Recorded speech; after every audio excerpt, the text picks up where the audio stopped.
السلام عليكم ورحمة الله وبركاته. بسم الله الرحمن الرحيم. الحمد لله رب العالمين، وصلى الله وسلم وبارك على نبينا محمد وعلى آله وصحبه والتابعين. اللهم علمنا ما ينفعنا وانفعنا بما علمتنا وزدنا علما وعملا وتوفيقا وهدى ورشادا يا رب العالمين. ما بعد, Alhamdulillah, we're continuing our program, The Essentials of Knowledge, with the explanation of the Shurut al-Salah wa Arkanuha wa Wajibatuha by Shaykh Islam Muhammad bin Abdil Wahhaab, rahimahullah ta'ala. The conditions of the Salah, its pillars, and its obligatory action. And this book was written by Shaykh Islam Muhammad bin Shaykh Islam Muhammad bin Abdil Wahhaab. He was born in the year 1115 Hijri, and he died in the year 1206. And he was the person who had he was the head of the Da'wah al-Islahiyah, the reforming Da'wah in the Arabian Peninsula. The Shurut al-Salah, the conditions of the Salah, its obligatory actions, pillars, is a basic book which talks about the basic things in Salah. Basically, it's basically the Fiqh of Salah, the most important parts of the Fiqh of the Salah. The most important parts of the Fiqh of the Salah. Rahimahullah basically took this book, or he took the majority of the information from this book, from the book Al-Iqna', one of the Hanbali works, one of the Hanbali books, which was written in fiqh according to the Hanbali madhab. Most of it was taken from that book. It was basically based on that. So this book is basically in the Hanbali fiqh. Right. The Shaykh rahimahullah, he started with saying Bismillah ar-Rahman ar-Rahim. Bismillah ar-Rahman ar-Rahim. He started in the name of Allah, the entirely merciful, the especially merciful. Then he started straight away, he went into the shurut of the Salah, the conditions of the shurut al-Salati tis'ah. The conditions for prayer are 9. And what is meant here by the conditions for prayer are the conditions that makes the prayer accepted, not the conditions that makes it compulsory. The conditions for it to be accepted. The conditions for the prayer to be accepted. These conditions are 9. The first is al-Islam. The Shaykh rahimahullah, firstly he mentioned it all together, and then he dealt with each one by itself. He says shurutu salati tis'ah, and the condition of something is ما يلزم من عدمه العدم ولا يلزم من وجوده وجود ولا عدم لذاته. They said that the condition is, if this thing is not there, then the thing that it is a condition for is not there, is not valid. But if it is there, then the thing that is a condition for, it does not necessarily have to be there. To make it clear, the wudu, if you have wudu, then you don't have to necessarily pray. But if you don't have wudu, then you don't have salah, right? So this is basically what is a condition. ما يلزم من عدمه العدم. If it's not there, then the thing that it is a condition for is not there. ولا يلزم من وجوده وجود ولا عدم لذاته. And if it is there, then it is not a condition that the thing that it is a condition for be found or it be not found because of that specific action. Right. We have here the shurut, the arkan, and the wajibat. The shurut are the conditions, the arkan are the pillars, and the wajibat are the compulsory acts. Now, the difference, the arkan, the pillars of the salah, the difference between the pillars and the conditions of the salah is that the conditions of the salah comes before the salah, and it has to continue until the end of the salah. The pillars of the Salah, start from it one by one. It doesn't have to be with you from the beginning to the end. Okay? So basically, that's the difference between the conditions and the pillars of the Salah. طيب, the Shaykh, رحمه, he deals with the condition. He says, الإسلام والعقل والتمييز ورفع الحدث وإزالة النجاسة وستر العورة ودخول الوقت واستقبال القبلة والنية. He said that the conditions for prayer are 9. Islam, والعقل, sanity. Tamyiz. Tamyiz is a state where one differentiates between what is good and what is bad. Yani differentiation, which is basically around the age of 7. Tamyiz, رفع الحدث, that one raises his impurity, that one purifies himself for the salah by making wudu or ghusl and so on. Izalatul najasa, removing filthy impurity. Yeah, there's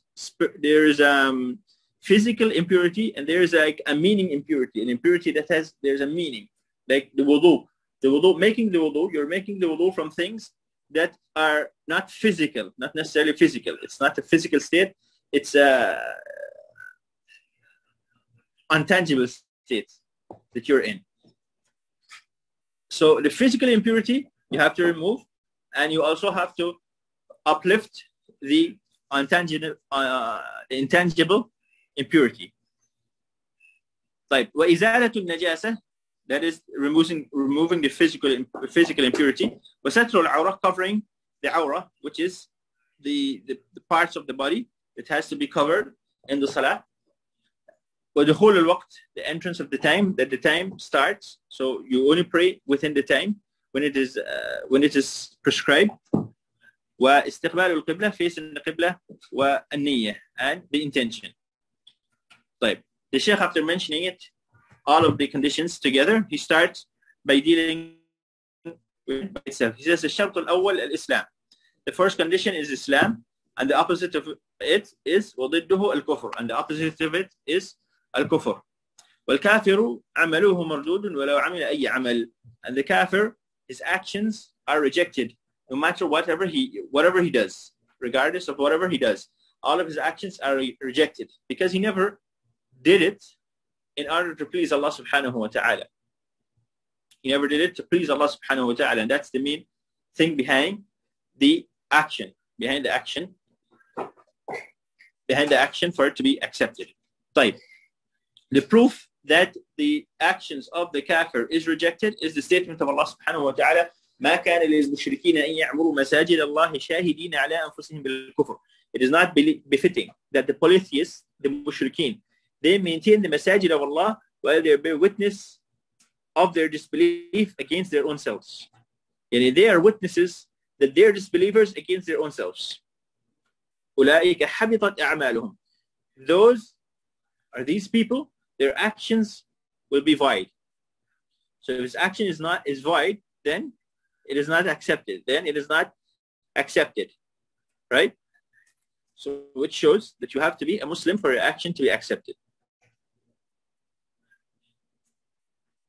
and for it to be correct. And if it is not accepted, then it's not correct. طيب. أولئك حبطت أعمالهم, their actions will be void, and they will dwell forever in the fire. وفي النار هم خالدون. وقوله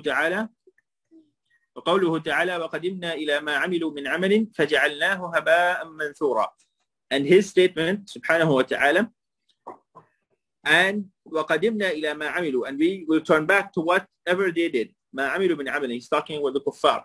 ما عملوا من عمل فجعلناه هباء منثورا, and we'll make it like scattered floating particles. And the haba' manthur is like when you see, like, sometimes the sun shines into a window and they're like fine particles in the sunlight. That is called the haba'. So Allah subhanahu wa ta'ala is saying that He will make their actions like haba', like nothing. Right? Which means that it will be rejected.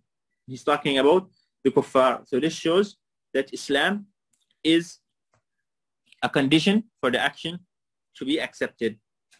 It says الشرط الثاني العقل وضده الجنون والمجنون مرفوع عنه القلم حتى يفيق. The second condition is sanity, the opposite of which is insanity. Now, sanity or aql it's not just sanity, it's that you are yani, sanity, and because someone who is sleeping, his aql is covered. The person who's drunk, sometimes his aql is covered. His aql, his intellect, or maybe a better word here would be intellect. The opposite of which is insanity. Yani, because the intellect, if the intellect is active, then the action is correct. If not, then the action is void. If not, then the action is void. The greatest thing that goes against the aql, the intellect, is insanity. There are other things that covers the aql, that covers the intellect, like sleeping, like if one gets drunk to a very heavy state, or if one falls into coma, like, and so on, and these things. All of these things cover off or remove causes that, if someone does something in such a state, then that action is not counted. It's not accepted. Right? These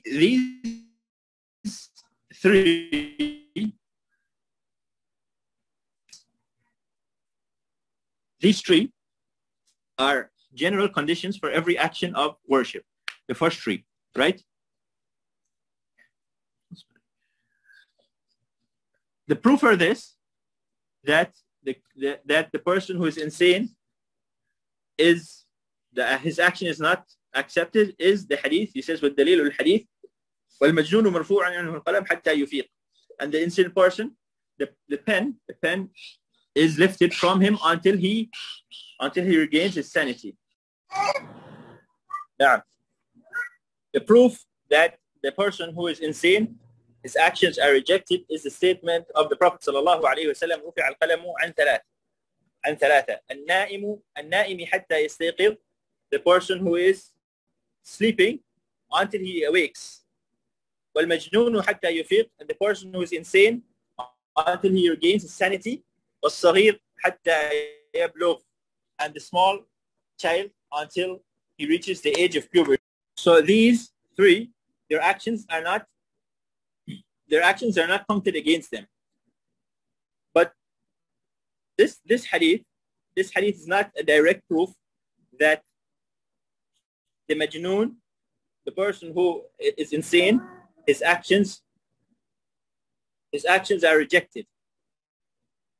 However, that is by consensus of the scholars. They all agree that his actions is not counted. It's not counted as something, as a valid action. So if he prays, like for example, if he prays in the beginning of the waqt, in the beginning of the time, and he was insane, and then he regains his sanity before the ending of the time, before the time comes out, then he has to pray back, because that action is not counted. It's not counted because he was insane. Wallahu a'lam. الشرط الثالث, the third condition, is a tamyiz. A tamyiz is the ability to distinguish between things. The ability to distinguish between things. He said, الشرط الثالث is وضده الصغر. The opposite of it is childhood, or is childhood, is that someone is small. الصغر. He said, وحده سبع سنين, and its extent, it ends at the age of 7. ثم يؤمر بالصلاة, then he is commanded to pray. لقوله صلى الله عليه وسلم, because the Prophet صلى الله عليه وسلم said, مروا أبناءكم بالصلاة لسبع, command your children to pray at the age of 7. واضربوهم عليها لعشر, and beat them to pray at the age of 10.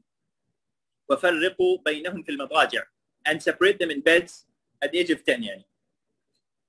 This is the third condition for the acceptance of the salah, for the salah to be accepted, which is that the person reach a stage where he differentiates between good and bad, where he differentiates between things, a tamyiz, and which generally happens around the age of 7. as is mentioned by the Prophet sallallahu alaihi wasallam in this hadith. طيب. الشرط الرابع, the fourth condition, is رفع الحدث وهو الوضوء المعروف وموجبه الحدث. He says the fourth condition is that one removes the hadath, removal of the intangible impurity, and that is done by al-wudu, the wudu that is known. Everyone knows the wudu, al-wudu al-ma'ruf wa mujibuhu al-hadath, and what makes it compulsory, what makes the wudu compulsory is that if one falls into hadath, which is the intangible impurity, and he will mention the reasons for the impurity, the reasons for hadath. The reasons for hadath will be mentioned at the back part of the last part of this condition. The Shaykh rahimahullah, after mentioning wudu, he goes into a bit of detail in regarding to the wudu and the conditions of wudu, the furud of wudu, and the nawaqid of the wudu. He says, وَشُرُوطُهُ عَشْرَةً, the conditions of wudu are 10. Al-Islam wal-aql wal-tamyiz, Islam, intellect, and tamyiz, differentiation.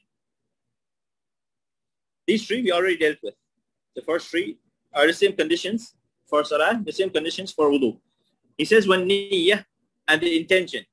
And the intention that you are going to remove your hadath. Basically, that is the intention that you make when making wudu. That you want to raise the impurity, the intangible impurity that you are in, the state of impurity that you're in. The intention was استصحاب حكمها بألا ينوي قطعها حتى تتم الطهارة. And that you accompany the ruling of that intention by not intending to cut your purification until you finish.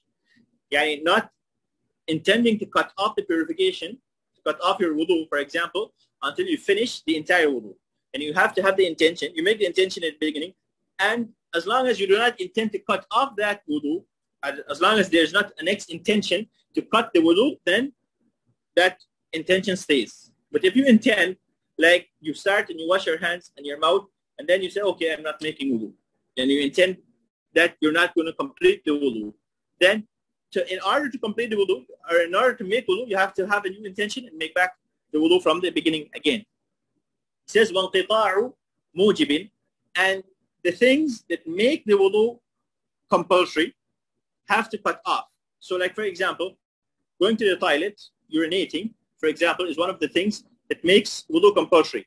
So you have to finish whatever is it that the cause to make the wudu compulsory. You have to finish it before you can start making the wudu. So you cannot make wudu while urinating or while passing wind or anything that breaks the wudu. You cannot make the wudu while doing that thing, while you're indulged in that, right? That has to cut off. You have to complete it, cut off completely, and then you can make the wudu. He says, وَاسْتِنْجَاءٌ أَوْ اسْتِجْمَارٌ قَبْلَهُ, to clean the private parts, whether it's with water or with whatever else, like rocks or paper or whatever, toilet paper or whatever. Istinja'un aw istijmarun, cleaning your private parts before making the wudu. And this condition is specifically when the reason for the wudu is urinating or defecation. This is specific for that situation.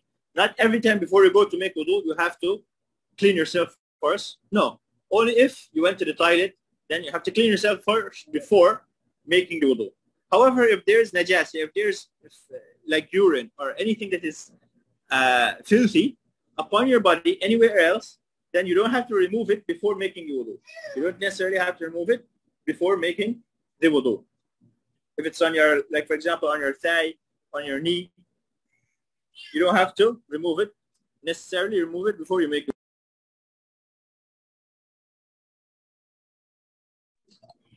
طيب. وطهورية ماء, and that the water is pure. The water has to be pure.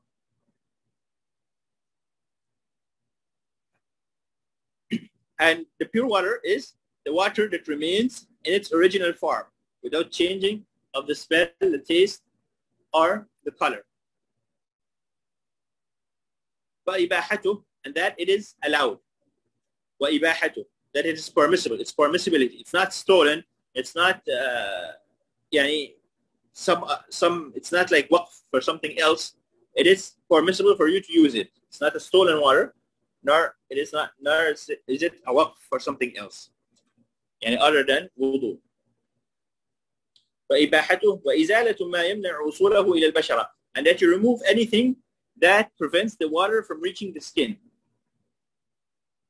And that is something that actually prevents it, not like oil or cream and so on, because these things do not really prevent the water from reaching to the skin. It reaches the skin, right? It has to have a specific something that blocks the water, like paint, for example. وَدُخُولُ وَقْتٍ عَلَى مَنْ حَدَثُهُ دَائِمٌ لِفَرْضِهِ, and that the time comes in for the one whose hadith, who's continuing, his breaking of the wudu is continuous. It does not stop. He's always passing wind, or he's always in a state where, like the woman who is always bleeding, in a state of bleeding, not menstrual cycle, extra bleeding. Because the menstrual cycle, she does not have to make wudu in the first place. But sometimes the woman is afflicted in a way where she bleeds all the time. In this case, then they have to wait for the entrance of the time to start to make wudu. Like, for example, for the Dhuhr Salah, you make wudu at the beginning of the time of Dhuhr Salah, and then you pray with that wudu. You pray with that wudu until the ending of the Salah. Whether it is fard or it is nafil, you pray until the ending of that timing for that Salah. And then at the time of Asr, you make wudu again at the beginning of the time of Salatul Asr. And so on. وَأَمَّا فُرُوضُهُ فَسِتَّةٌ, he says, as for the compulsory actions of the wudu are 6. To wash the face, غسل الوجه, ومنه المضمضة والاستنشاق, and from it is rinsing the mouth and putting water in the nose. The rinsing of the mouth, the least of it is that you put the water in the mouth, and you have 3 things in regarding to the rinsing of the mouth: putting the water in the mouth, spitting it out, and moving the water in the mouth. So if you do 2 of these, then it is enough. It is enough to be counted as madmada. Istinshaq is to put water up the nose. And the wajib, what is compulsory with istinshaq is that you put water in the nose, however you put it. If you wet your finger and put it in, or you wear a cloth and put it in, as long as the water goes into the nose. The mustahab is that you put water into the nose. You try to inhale water into the nose, and then you bring it out back to istinthar. Then he talks about the limits of the face. He says, وَحَدُّهُ طُولًا مِنْ مَنَابِتِ الشَّعْرِ إِلَى الدِّقْنِ وَعَرْضًا إِلَى فُرُوعِ الْأُذُنَيْنِ. He says, the length of the face is from the hairline to the chin, and the width is from the ear to the ear. And the hairline, what is meant is the normal hairline, not the hairline of someone who is bald or someone whose hair is in front a lot. Rather, it's a normal hairline where normally the hair is. So the face starts from there until the chin, and from the ear to the ear. So this piece of skin that is behind the beard is also part of the face. He says, وَغَسْلُ الْيَدَيْنِ إِلَى الْمِرْفَقَيْنِ, and to wash the hands, including the elbows. وَمَسْحُ جَمِيعَ الرَّأْسِ, and to wipe the entire head. وَمِنْهُ الْأُذُنَانِ, and from the head is the 2 ears. Wiping the head, you start from what is wajib is that you wipe the head. However you wipe it, you wipe the entire head, right? However you wipe it from the side, from the back, from the front. However you wipe it once, that is enough. But the sunnah way to wipe it is to wipe it from the front, going all the way to the back, and then come back from the back to the front. What is wajib for you to wipe is from the hairline in the front of at the forehead to the hairline at the back of the neck. That is the wajib for you to wipe. So if the hair goes farther than that, then you don't have to wipe what passes that amount. and you wipe up to the neck, and then you come back. You don't have to wipe all the way to the bottom of the hair, right? So if you have long hair, then you don't have to wipe the entire hair. You wipe the head only. وَمِنْهُ الْأُذُنَانِ, and you wipe the two ears also. And there's difference between if you have to wipe, if you take new water for it or not, for wiping the ears. وَغَسْلُ الرِّجْلَيْنِ إِلَى الْكَعْبَيْنِ, and to wash the two feet to the ankle. وَالتَّرْتِيبُ وَالْمُوَالَاةِ, and that you do it in this sequence. Yani washing the face, then the hands to the elbows, then wiping the head and the ears, then washing the feet. You do it in this order. Maybe you noticed that he didn't mention washing the hands up to the wrists. And this is from the sunan of the wudu. It's not a compulsory part of the wudu. It's not mentioned in the ayah. And al-muwalah is that you wash one limb after the other. You, like, after washing the face, you wash the hand directly after it, not leaving a long time between the two, not leaving a long time or a long period between the two, between washing the hand and washing the face, for example. With that, inshallah, we'll close today, and we'll continue, inshallah, tomorrow. We'll do back the six furud of wudu from tomorrow, inshallah. If there's any questions about what we did, then you can go ahead. If not, we'll close here, inshallah. Subhanakallahumma wa bihamdik, ashhadu an la ilaha illa anta, astaghfiruka wa atubu ilayk.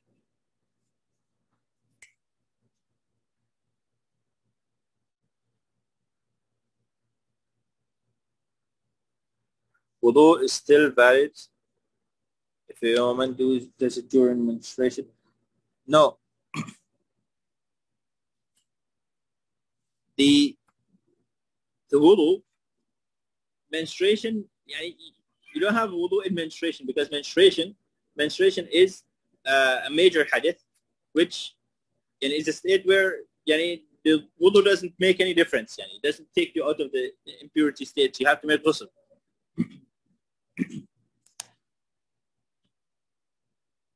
So the wudu is not punctured, because the menstruation is a state where the hadith is continuing.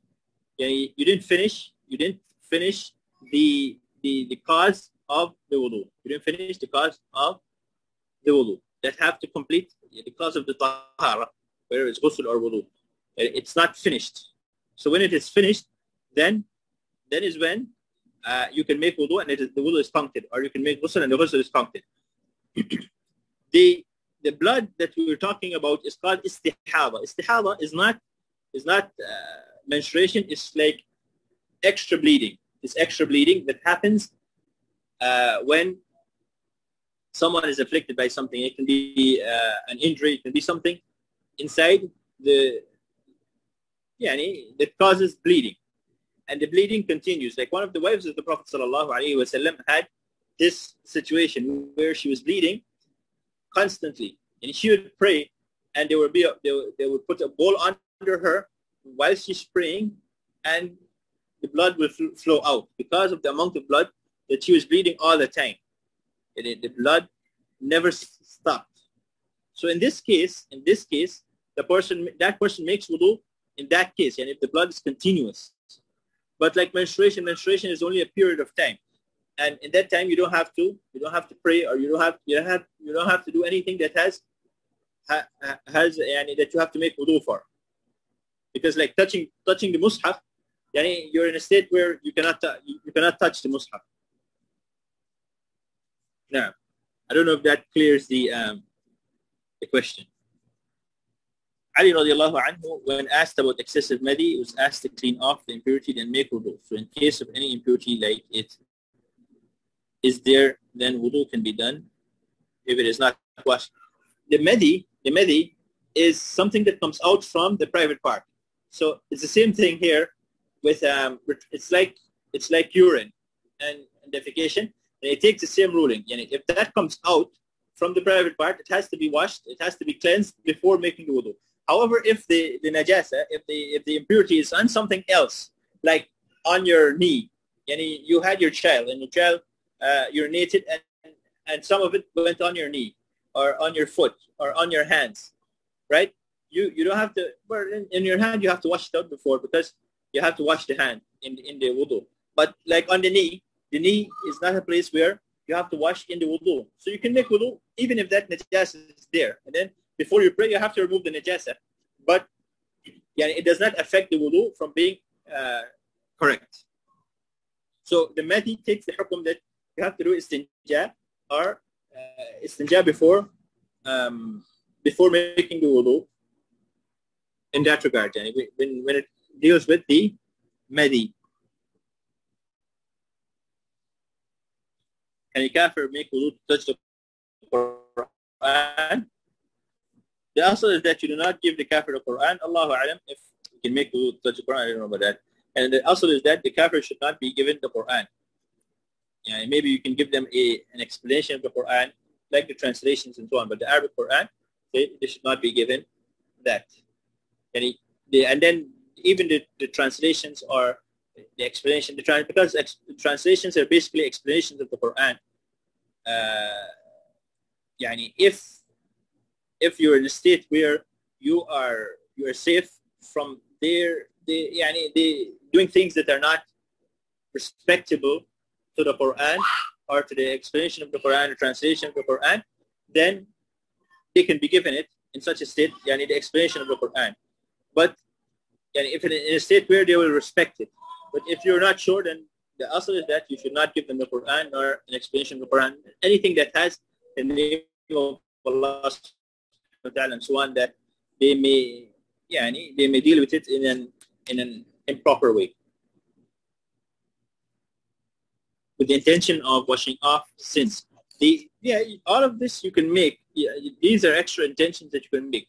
The main intention that you should make in making wudu is that you remove the impurity, the state of impurity that you're in. Any other intention, yes, there are other intentions that you can add to that. Like removing the sins. Remembering these things are causes for increase, inshallah, in the reward. Wallahu ta'ala a'lam. Sallallahu ala nabiyyina Muhammad wa ala alihi wa sahbihi wa sallam. Subhanakallah wa hamdik. Wa nashhadu an la ilaha illa anta wa ilayk. Assalamu alaikum wa rahmatullahi